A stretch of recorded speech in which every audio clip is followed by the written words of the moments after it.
नमस्कार और जय श्री राम दोस्तों। आज हम बात करेंगे सरहद पार से यानी पाकिस्तान और उसके तथाकथित आजाद कश्मीर से, जहां दोस्तों अब आजादी सिर्फ बोर्ड और बैनर पे बची है, जमीन पे तो उसकी कोई वास्तविकता आज की डेट में है ही नहीं। और मैं बताऊं, पाकिस्तान में जब भी कोई संकट आता है तो वहां के नेता काम पे लगने के बजाय सबसे ज्यादा एयरपोर्ट की तरफ भागते हैं ताकि दुनिया के सामने कटोरा फैलाया जा सके। आज के एपिसोड में हम यही बात करेंगे कि पीओजेके में चल रहे इलेक्शंस और वायलेंस का पूरा सच क्या है, इस्लामाबाद को एक पूरा कंटेनर सिटी क्यों बना दिया गया है, और अल जजीरा और इंटरनेशनल मीडिया को पाकिस्तान में बैन करने के पीछे क्या साजिश है, और पाकिस्तान बोर्ड का वो कौन सा नया मास्टर प्लान है जिसे सुन के आप अपनी मुस्कान नहीं रोक पाएंगे दोस्तों। तो ये वीडियो बहुत ही ज्यादा इंटरेस्टिंग होने वाला है और फैन पैक्ड होने वाला है, इसलिए अंत तक जरूर बने रहिएगा दोस्तों। चलिए बात शुरू करते हैं 5 अगस्त से, जो कल थी। हर साल आपको पता है 5 अगस्त आते ही पाकिस्तान गवर्नमेंट को अचानक, भाई साहब अचानक, कश्मीर की इतनी याद सताने लगती है मानो उसकी पूरी कंट्री की इकोनॉमी इसी एक मुद्दे पे टिकी हुई हो। पूरे इस्लामाबाद में बड़े बड़े बैनर्स टांग दिए जाते हैं, रैलीज निकाली जाती हैं और नाम क्या रखा जाता है? यौमे इस्तिसाल। मतलब इंडिया ने आर्टिकल 370 क्या हटाया, इनके पेट में दर्द परमानेंट ही हो गया है। इमरान खान के जमाने में हुक्म आता था, आपको याद होगा, कि 5 मिनट के लिए सब दफ्तरों के बाहर खड़े हो जाइए। पहले तो कहा था 1 महीने तक खड़े रहिए, उसके बाद 2 दिन के बाद सब खत्म हो गया। अब 5 मिनट धूप सेकने का बहाना लोगों को मिल जाता था, अपना बाहर घूमते रहते थे। लेकिन 5 अगस्त का नाटक करने वालों से ये पूछिए कि पीओजेके यानी पाक ऑक्युपाइड कश्मीर में खुद क्या कर रहे हैं आज की डेट में। यहां आपको पता है कि लेजिस्लेटिव असेंबली का इलेक्शन का एक तरीके से नाटक चल रहा है, और अब पूरे इलेक्शन को एक लाइन में अगर कोई भी बोले तो ये लोकतंत्र के नाम पे, ऊंट के नाम पे जी रहा है, जिसकी डेमोक्रेसी है, और उससे ज्यादा क्रैकडाउन। यह सिलसिला 5 जून से शुरू हुआ था दोस्तों, जब पाकिस्तानी हुकूमत ने जेएसीडी को बैन कर दिया था। आपको पता है, ज्वाइंट एक्शन कमेटी। शुरुआत में ये मुद्दा क्या था? महंगाई, आटा, बिजली, इन सब के बारे में था। लेकिन फिर बवाल उन 12 रिफ्यूजी सीट्स पे शुरू हुआ जो असेंबली में उन नेताओं के लिए रिजर्व्ड है, जो एजेके में रहते ही नहीं है, लेकिन फैसला वहीं लेते हैं। 2024 में भी सब्सिडी को लेकर प्रोटेस्ट हुए थे। 2025 में 15 मौत की आधिकारिक पुष्टि हो चुकी है दोस्तों, और इस बार जेसी का दावा है कि झड़पों में कम से कम 100 लोग मारे गए। 100 लोग मारे गए। और दूसरी तरफ जो सो कॉल्ड एजेके पुलिस है, उसके आईजी लियाकत अली खान ने कहा है कि भाई साहब, कि ये जो ये आपका अल जजीरा, उसको उन्होंने इंटरव्यू दिया और उन्होंने कहा कि हमारे केवल 7 जवान मारे गए हैं और 200 से ज्यादा घायल हैं। यानी कि दोस्तों आपको तो पता ही है, दोनों तरफ के जो आंकड़े हैं बिल्कुल फर्क है, सच्चाई बाहर आ नहीं रही है। और ये देखिए, अपने ही आवाम पे गोली चलाई जा रही है। और हद तो तब हो गई जब डिफेंस मिनिस्टर ख्वाजा हाफिज ने ऑन रिकॉर्ड जहर उगलते हुए कह दिया कि I put the protesters of POJK in the same category as India and consider them as enemies. यानी मैं पीओजेके के प्रदर्शनकारियों को भारत की कैटेगरी में रखता हूं और उन्हें अपना दुश्मन मानता हूं। लीजिए साहब, जो अपने हक के लिए रोटी और बिजली मांगे वो सीधा आपका दुश्मन हो जाता है। इसे कहते हैं उल्टा चोर को द्वार को डांटे। अपने घर में आग लगी है और इल्जाम सीधे भारत पे मढ़े जा रहे हैं। ये आपने देखा होगा। अच्छा, आगे की बात करते हैं। असली मजा यहीं से शुरू होता है दोस्तों। जब पीओजेके में बवाल बढ़ा तो क्या हुआ? अल जजीरा ने ग्राउंड रिपोर्टिंग की, मुजफ्फराबाद में इलेक्शन बॉयकॉट और लोगों की आवाज दुनिया को दिखाई, सुनाई। और पाकिस्तानी हुकूमत ने इसका जवाब कैसे दिया? इंफॉर्मेशन मिनिस्ट्री ने बयान जारी करके कहा कि जलजीरा की रिपोस्टिंग जो है वो येलो जर्नलिज्म है, और उन्होंने अल जजीरा इंग्लिश को पूरे पाकिस्तान में रेस्ट्रिक्ट कर दिया। वाह जी वाह।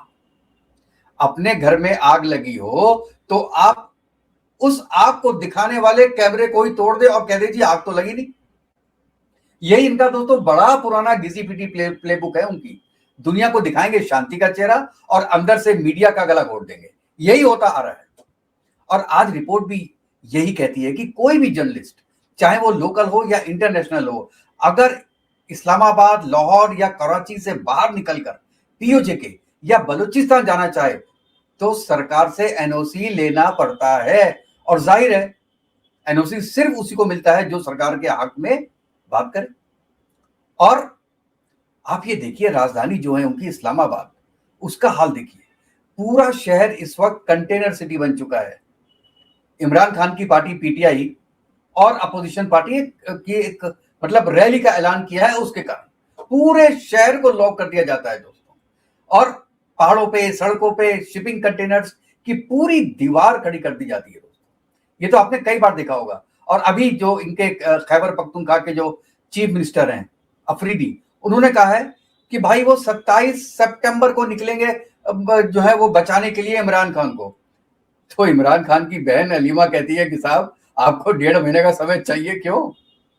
निकलना हो तो कल निकलो ना, हम तो निकल रहे थे जल्दी, आपने तो पूरा आके प्रोग्राम ही कैंसिल कर दिया। तो वो बहुत नाराज हैं अफरीदी साहब से। अब देखिए क्या होता है, हो सकता है उन्होंने ये गवर्नमेंट के कहने से या आर्मी के कहने से किया हो। और आपको पता है इस पूरे लॉकडाउन में पाकिस्तान के जो डीजी आईएसपीआर हैं, वो टीवी पे आके सबसे बड़ा अपना बहुत ही गर्व के साथ फरमाते हैं कि भाई साहब इंडिया और अफगानिस्तान हमसे जेलस हो रहे हैं। अरे भाई, कोई इनसे हाथ जोड़ के पूछे जेलसी किस बात की? क्या आपके इन खूबसूरत कंटेनर से हम जलेंगे या आपके इस चरमराते सिस्टम से हम जलेंगे भाई? क्योंकि अभी तो डीजी आईएसपीआर की बातें खत्म ही नहीं हुई थी कि इन्हीं के इंटीरियर मिनिस्टर मोहसिन नकवी ने ऑन कैमरा खुद स्वीकार किया कि हमारा तो यार पूरा सिस्टम ही कोलैप्स कर चुका है। अब दोस्तों आप बताइए किसकी बात मानी जाए दोनों में से? डीजी आईएसपीआर की, जो सोच रहे हैं कि दुनिया उनकी नजर में, कि दुनिया की नजर लग गई है उनको और दुनिया उनकी नजरें उतारने लगी है, या उनके इंटीरियर मिनिस्टर की, जो मान चुके हैं कि गाड़ी का इंजन सीज हो चुका है, अब आगे बढ़ ही नहीं सकता अनलेस अनटिल इंजन चेंज ना हो। इंजन चेंज का मतलब प्रेसिडेंशियल सिस्टम ले आओ और आसिम मुनीर को या उनके जीजा जी को आप प्रेसिडेंट बना दो, इसके सिवा कोई बात नहीं है। अब जरा बात करते हैं इस इलेक्शन की क्रेडिबिलिटी की जो हो रही है। डॉन ने रिपोर्ट किया है कि पीपीपी यानी पाकिस्तान पीपल पार्टी ने खुद इस चुनाव में भयंकर रिगिंग का आरोप लगाया है। उन्होंने इलेक्शन कमीशन को लिखित शिकायत की है कि उनके पोलिंग एजेंट्स को भगा दिया गया और बैलेट की स्टफिंग की गई। अब देखिए यहां पे आपको एक चीज समझने वाली है कि यही रीजन है कि इंडिया के जो भी अपोजिशन पार्टी है वो चाहती है कि बैलेट बॉक्सिंग से हो, जिससे कि आधा बैलेट बॉक्स वो चुरा के भाग जाए और जब आप करोगे तो बीजेपी भी करेगी। बूथ कैप्चरिंग जब केवल आप करोगे तो बीजेपी भी करेगी। भाई क्यों नहीं करेगी? वो बेवकूफ थोड़ी ना, दही जमा के थोड़ा ना बैठे मुंह में। आप जानते हैं कि अगर ईवीएम से हुआ तो आप हार जाओगे, क्योंकि एक्चुअली जनता आपको चाहती नहीं। आप जीत केवल ऐसे ही सकते हो या तो बैलेट चुरा के, और या जैसे जेंजी का प्रोटेस्ट आप आज करा रहे हो गलत गलत बातें करके, या तो उस तरीके से। दो में से केवल एक ही तरीका है भाई साहब कि वो कांग्रेस या कोई भी दूसरी पार्टी इस वक्त आ सकती है। और मतलब यह है कि आप ये आगे बढ़िए। एक कश्मीर अफेयर्स के एक बहुत बड़े रिसर्चर हैं पाकिस्तान के, इरशाद महमूद। उन्होंने जलजीरा से बात करते हुए कहा कि इस्लामाबाद की ब्यूरोक्रेसी, मिलिट्री और इंटेलिजेंस एस्टेब्लिश ने क्या हुआ है कि केवल जो जम्मू एंड कश्मीर में केवल एक सिंबॉलिक जो रोल है उतना ही है वहां की जो भी गवर्नमेंट है उसको। बाकी चुनाव का तो ये पूरा ढोंग रचाया जाता है, लेकिन असली रिमोट कंट्रोल आप जानते हैं आर्मी के पास रहता है। ये डायरेक्ट बोला है उन्होंने, और इलेक्शन का नाटक कराते रहते हैं। और दूसरी तरफ साहब अडियाला जेल में बंद ये आपके इमरान खान साहब का अलग ही ज्यादा वीआईपी शो चल रहा है।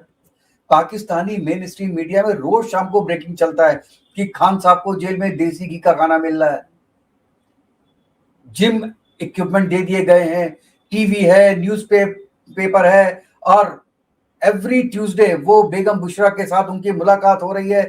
अब ये क्यों किया गया? ये इसलिए किया गया, ये सब देख के पाकिस्तान की जो आम पब्लिक है वो सोच रही है भाई यार ये तो बहुत सही है, हमारे कम से कम वो सुख से शांति से तो है।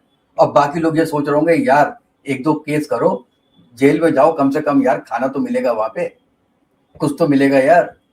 लेकिन दोस्तों रियलिटी ये है कि इंटरनेशनल आउटलेट्स की रिपोर्ट्स ये बोलती हैं कि ये सिर्फ पब्लिक का ध्यान भटकाने के लिए प्रोपेगेंडा है, ताकि पीओजेके में जो लोग मर रहे हैं उनकी खबरें दब जाए। कैसा लोग है यार। अब चलिए थोड़ा सा हल्का फुल्का मोड़ लेते हैं अपनी बातों में।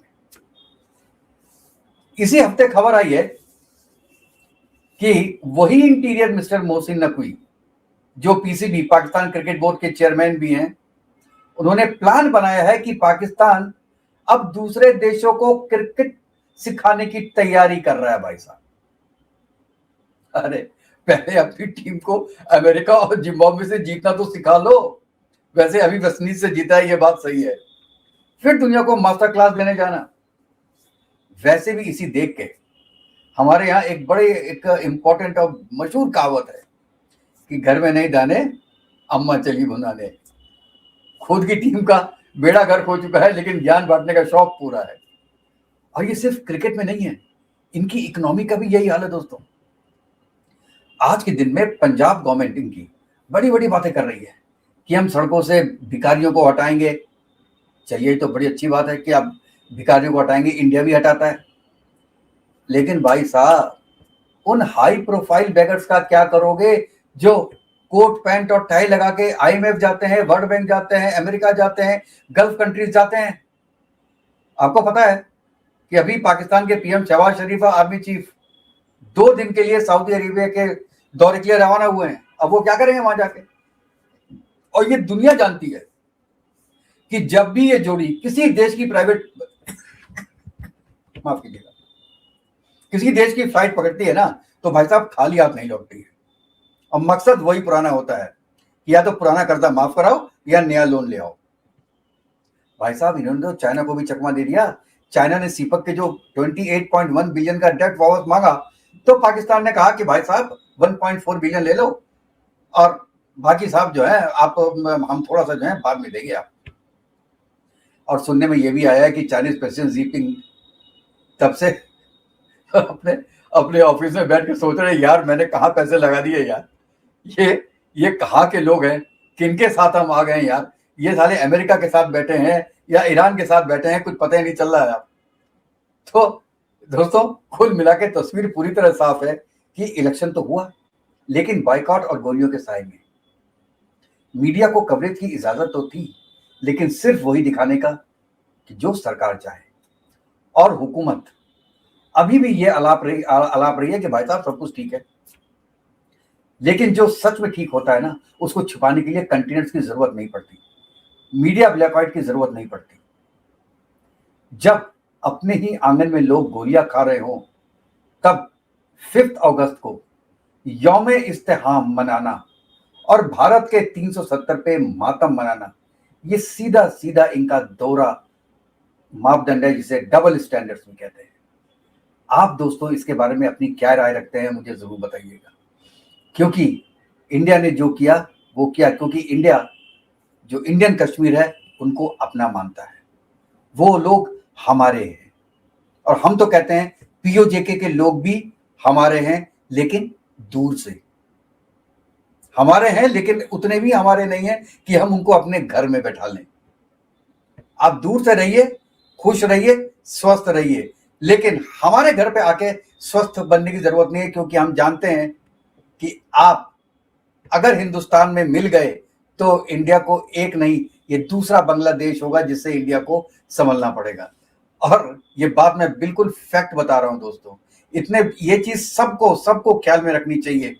जो लोग ये बोलते हैं कि पीओजेके एक दिन हिंदुस्तान का हिस्सा होगा, मैं उनसे हमेशा ये बात बोलता हूं, कितनी बार धोखा खाओगे यार।